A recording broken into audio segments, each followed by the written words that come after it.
जो काम 25-30 साल पहले हो जाने चाहिए थे, वो आज करने की नौबत आई है। पिछले 6 साल में हमारी सरकार ने किसानों की एक एक जरूरत को ध्यान में रखते हुए अनेक महत्वपूर्ण कदम उठाए हैं। इसी कड़ी में देश के किसानों की उन मांगों को भी पूरा किया गया है जिन पर बरसों से सिर्फ और सिर्फ मंथन चल रहा था। बीते कई दिनों से देश में किसानों के लिए जो नए कानून बने, आजकल उसकी चर्चा बहुत है। ये कृषि सुधार, ये कानून रातों रात नहीं आए हैं। पिछले 20-22 साल से इस देश की हर सरकार ने, राज्यों की सरकार ने इस पर व्यापक चर्चा की है। कम अधिक सभी संगठनों ने इन पर विमर्श किया है। देश के किसानों के संगठन, कृषि एक्सपर्ट्स, कृषि अर्थशास्त्री, कृषि वैज्ञानिक, हमारे यहां के प्रोग्रेसिव किसान भी लगातार कृषि क्षेत्र में सुधार की मांग करते आए हैं। सचमुच में तो देश के किसानों को उन लोगों से जवाब मांगना चाहिए जो पहले अपने घोषणा पत्र में इन सुधार करने की बात लिखते थे, वकालत करते थे और बड़ी बड़ी बातें करके किसानों के वोट बटोरते रहे, लेकिन अपने घोषणा पत्र में लिखे गए वादों को भी पूरा नहीं किया। सिर्फ इन मांगों को टालते रहे क्योंकि किसानों की प्राथमिकता नहीं था और देश का किसान इंतजार ही करता रहा। अगर आज देश के सभी राजनीतिक दलों के पुराने घोषणा पत्र देखे जाएं, तो उनके पुराने बयान सुने जाएं, पहले जो देश की कृषि व्यवस्था संभाल रहे थे, ऐसे महानुभावों की चिट्ठियां देखी जाए, तो आज जो कृषि सुधार हुए हैं वो उनसे अलग नहीं है। वो जिन चीजों का वादा करते थे वही बातें इन कृषि सुधारों में की गई हैं।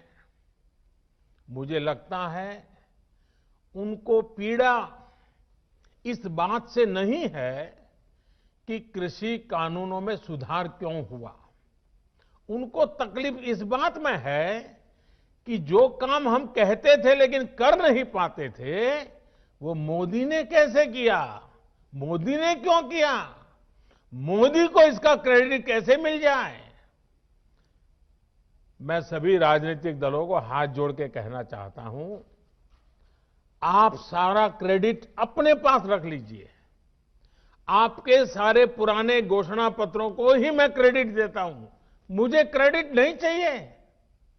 मुझे किसान के जीवन में आसानी चाहिए, समृद्धि चाहिए, किसानी में आधुनिकता चाहिए। आप कृपा करके देश के किसानों को बरगलाना छोड़ दीजिए, उन्हें भ्रमित करना छोड़ दीजिए। साथियों, ये कानून लागू हुए 6-7 महीने से ज्यादा समय हो चुका है, लेकिन अब अचानक भ्रम और झूठ का जाल बिछाकर अपनी राजनीतिक जमीन जोतने के खेल खेले जा रहे हैं। किसानों के कंधे पर बंदूक रखकर वार किए जा रहे हैं। आपने देखा होगा, सरकार बार बार पूछ रही है,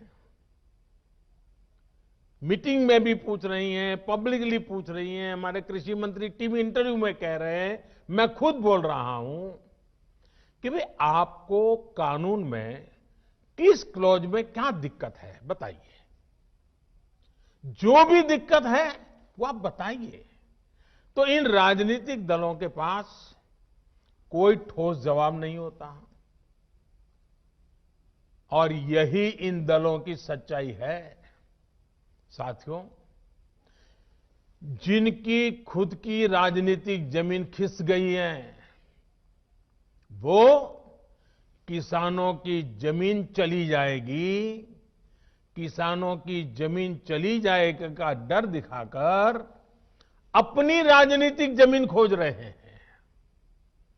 आज जो किसानों के नाम पर आंदोलन चलाने निकले हैं, जब उनको सरकार चलाने का या सरकार का हिस्सा बनने का मौका मिला था, उस समय इन लोगों ने क्या किया, ये देश को याद रखना जरूरी है। मैं आज देशवासियों के सामने, देश के किसानों के सामने, इन लोगों का कच्चा चिट्ठा भी देश के लोगों के सामने, मेरे किसान भाइयों बहनों के सामने आज मैं खुला करना चाहता हूं, मैं बताना चाहता हूं। साथियों, किसानों की बातें करने वाले लोग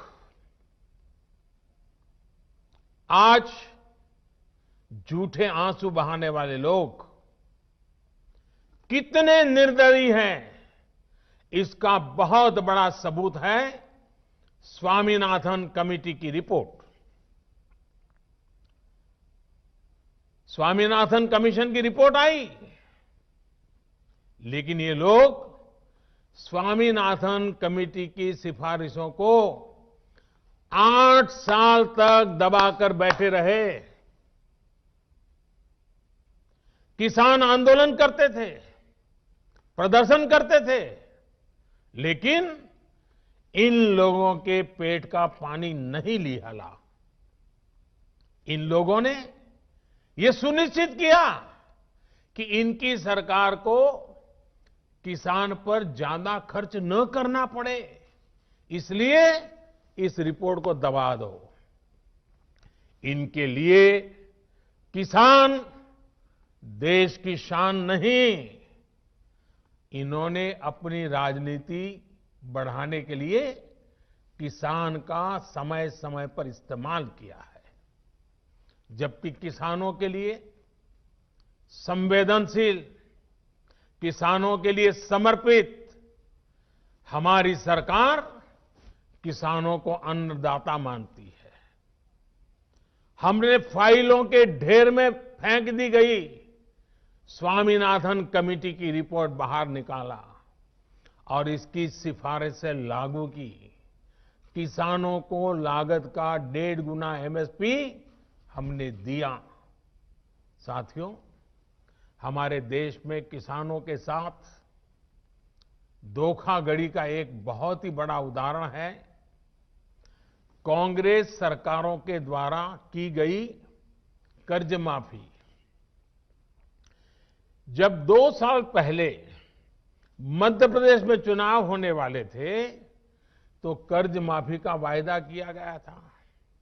कहा गया था कि सरकार बनने के 10 दिन के भीतर सारे किसानों का कर्ज माफ कर दिया जाएगा।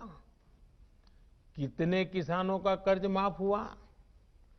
सरकार बनने के बाद क्या क्या बहाने बताए गए, ये मध्य प्रदेश के किसान मुझसे भी ज्यादा अच्छी तरह जानते हैं। राजस्थान के लाखों किसान भी आज तक कर्ज माफी का इंतजार कर रहे हैं। किसानों को इतना बड़ा धोखा देने वालों को जब मैं किसान हित की बात करते देखता हूं तो मुझे बड़ा आश्चर्य होता है। ये कैसे लोग हैं? क्या राजनीति इस हद तक जाती है? क्या कोई इस हद तक छल कपट कैसे कर सकता है? और वो भी भोले भाले किसानों के नाम पर। किसानों को और कितना धोखा देंगे ये लोग। साथियों, हर चुनाव से पहले ये लोग कर्ज माफी की बात करते हैं। और कर्ज माफी कितनी होती है? सारे किसान इससे कवर होते हैं क्या? जो छोटा किसान कभी बैंक का दरवाजा नहीं देखा है, जिसने कभी कर्ज नहीं लिया, उसके बारे में क्या कभी एक बार भी सोचा है इन लोगों ने? और नया पुराना हर अनुभव ये बताता है कि जितनी ये घोषणा करते हैं उतनी कर्ज माफी कभी नहीं करते। जितने पैसे ये भेजने की बात कर रहे हैं उतने पैसे किसानों तक कभी पहुंचते ही नहीं है। किसान सोचता था कि अब तो पूरा कर्ज माफ होगा और बदले में उसे मिलता था बैंकों का नोटिस और गिरफ्तारी का वारंट। और इस कर्ज माफी का सबसे बड़ा लाभ किसे मिलता था? इन लोगों के करीबियों को, नाते रिश्तेदारों को। अगर मेरे मीडिया के मित्र अगर थोड़ा खंगालेंगे तो ये सब 8-10 साल पहले की रिपोर्ट में उन्हें पूरी तरह कच्चा चिट्ठा मिल जाएगा। यही उनका चरित्र रहा है। किसानों की राजनीति का दम भरने वालों ने कभी इसके लिए आंदोलन नहीं किया, प्रदर्शन नहीं किया। कुछ बड़े किसानों का कर्ज 10 साल में एक बार माफ हो गया, इनकी राजनीतिक रोटी सिक गई, काम पूरा हो गया। फिर गरीब किसान को कौन पूछता है? वोट बैंक की राजनीति करने वाले इन लोगों ने, और इन लोगों को देश अब भली भांति जान गया है, देश देख रहा है। बिना सैर पैर बस झूठ फैलाओ, बार बार बोलो। साथियों, नए कृषि सुधारों को लेकर तीसरा बहुत बड़ा झूठ चल रहा है, फार्मिंग एग्रीमेंट को लेकर। देश में फार्मिंग एग्रीमेंट का कोई नई चीज नहीं है।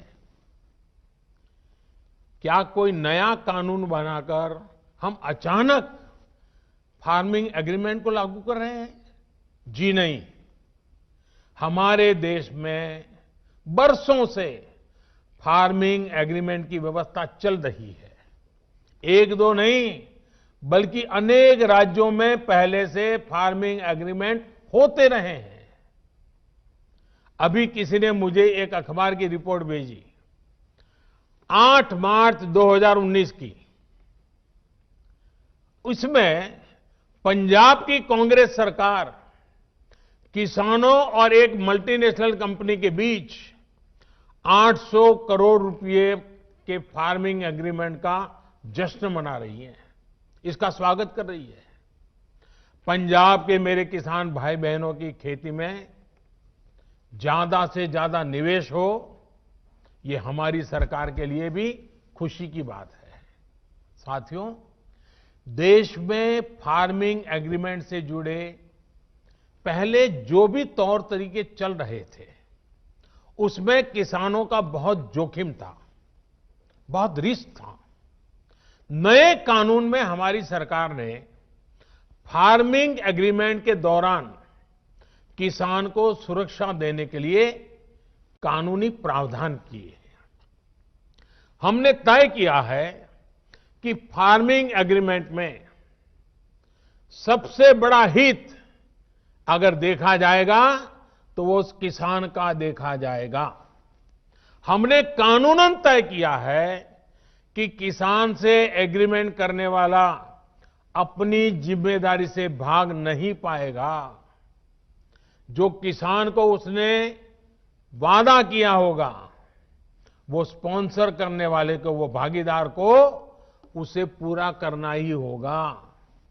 अगर नए किसान कानून लागू होने के बाद कितने ही उदाहरण सामने आ रहे हैं जहां किसानों ने अपने इलाके में एसडीएम से शिकायत की और शिकायत के कुछ ही दिन के भीतर किसानों को अपना बकाया मिल गया।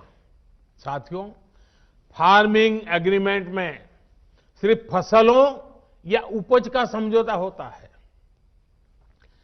जमीन किसान के ही पास रहती है। एग्रीमेंट और जमीन का कोई लेना देना नहीं है। प्राकृतिक आपदा आ जाए तो भी एग्रीमेंट के अनुसार किसान को पूरे पैसे मिलते हैं। नए कानूनों के अनुसार अगर अचानक, यानी जो एग्रीमेंट तय हुआ है, लेकिन जो स्पॉन्सरर है, जो भागीदार है, जो पूंजी लगा रहा है, और अचानक मुनाफा बढ़ गया, और किसान के कॉन्ट्रैक्ट में तो कम पैसा है लेकिन मुनाफा बढ़ गया, तो इस कानून में ऐसा प्रावधान है कि जो बढ़ा हुआ मुनाफा है किसान को उसमें से भी कुछ हिस्सा देना पड़ेगा। साथियों, एग्रीमेंट करना है या नहीं करना है ये कोई कंपलसरी नहीं है। ये किसान की मर्जी पर है भाई। किसान चाहेगा तो करेगा, नहीं चाहेगा तो नहीं करेगा। लेकिन कोई किसान के साथ बेईमानी न कर दे, किसान के भोलेपन का फायदा उठा न ले, इसके लिए कानून की व्यवस्था की गई है। नए कानून में जो सख्ती दिखाई गई है वो स्पॉन्सर करने वाले के लिए है, किसान के लिए नहीं है। स्पॉन्सर करने वाले को एग्रीमेंट खत्म करने का अधिकार नहीं है। अगर वो एग्रीमेंट खत्म करेगा तो उसे भारी जुर्माना किसान को देना होगा। लेकिन अब वही एग्रीमेंट किसान समाप्त करना चाहे तो किसी भी समय बिना जुर्माने के वो किसान अपना फैसला ले सकता है। राज्य सरकारों को मेरा सुझाव है कि आसान भाषा में, आसान तरीके से समझ में आने वाली फार्मिंग एग्रीमेंट, उसका एक खाका बना करके किसानों को दे के रखना चाहिए ताकि कोई किसान से चीटिंग न कर सके। साथियों, मुझे खुशी है कि देश भर में किसानों ने नए कृषि सुधारों को न सिर्फ गले लगाया है बल्कि भ्रम फैलाने वालों को भी सिरे से नकार रहे हैं। जिन किसानों में अभी थोड़ी सी भी आशंका बची है उनसे मैं फिर से कहूंगा कि आप एक बार फिर सोचिए। जो हुआ ही नहीं है, जो होने वाला ही नहीं है, उसका भ्रम और डर फैलाने वाली जमात से आप सतर्क रहिए। ऐसे लोगों को मेरे किसान भाइयों बहनों पहचानिए। इन लोगों ने हमेशा किसानों से धोखा दिया है, उनको धोखा दिया है, उनका इस्तेमाल किया है और आज भी यही कर रहे हैं। मेरी इस बातों को, इसके बाद भी, सरकार के इन प्रयासों के बाद भी अगर किसी को कोई आशंका है तो हम सर झुकाकर किसान भाइयों के सामने हाथ जोड़कर बहुत ही विनम्रता के साथ देश के किसान के हित में उनकी चिंता का निराकरण करने के लिए हर मुद्दे पर बात करने के लिए तैयार हैं। देश का किसान, देश के किसानों का हित हमारे लिए सर्वोच्च प्राथमिकताओं में से एक है। साथियों, आज मैंने कई बातों पर विस्तार से बात की है। कई विषयों पर सच्चाई देश के सामने रखी है।